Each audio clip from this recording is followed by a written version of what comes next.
আতশবাজি। দোতলা এক বাড়ির পাশে একটা নিম গাছ। সেখানে থাকতো এক মা চড়ুই আর তার 2 ছোট্ট ছানা।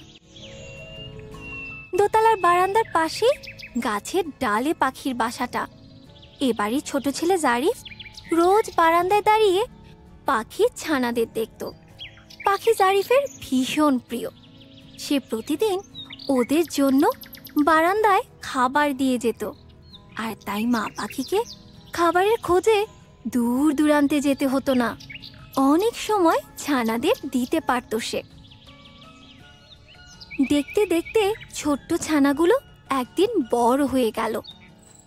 ওদের গায়ে নতুন পালক গজিয়েছে।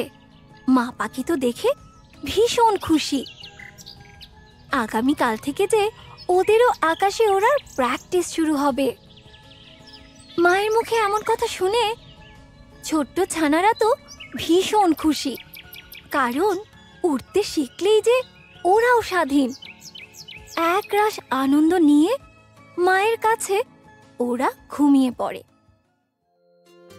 দেশের আকাশে শাওয়াল মাসের চাঁদ দেখা গেছে কাল পবিত্র ঈদ উল ফিতর। ঈদের চাঁদ দেখে সবাই মহা খুশি। চারদিকে শুরু হলো বাজি পোড়ানো।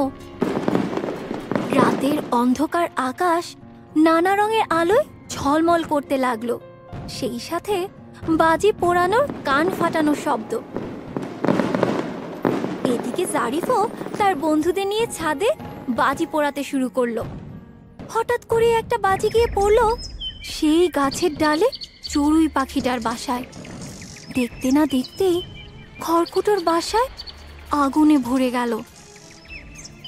বাসা ভেঙে মা চড়ুই আর ছোট্ট ছানারা নিচে পড়ে যায়। মা পাখি আর ছোট্ট ছানাদের আর্তনাদে ভারী হয়ে ওঠে চারপাশের বাতাস। আর সে আর্তনাদ জারিফের কানে যেতেই সে এক ছুটে ছাদ থেকে নিচে নেমে আসে। আহত মা পাখি আর ছোট্ট ছানাদের এমন করুণ পরিণতি জারিফকে ভীষণ কষ্ট দেয়। গভীর অনুশোচনায় সে নিজেকে প্রতিজ্ঞা করে সে আর কখনোই এমন বাজি পোড়াবে না। ছোট্ট বন্ধুরা, বাজি পোড়ানো বা আতশবাজির শব্দ আমাদের ক্ষণিকের আনন্দ দিলেও সত্যিকার অর্থে কষ্টের কারণ হয় এ পাখির মতোই বয়স্ক মানুষ আর শিশুদের। তাই এসো ওয়াদা করি আমরা আর কখনোই বাজি পুড়িয়ে কারো কষ্টের কারণ হব না। গল্পটি তোমার বন্ধুদের মাঝে শেয়ার করে সচেতনতা গড়ে তোলো।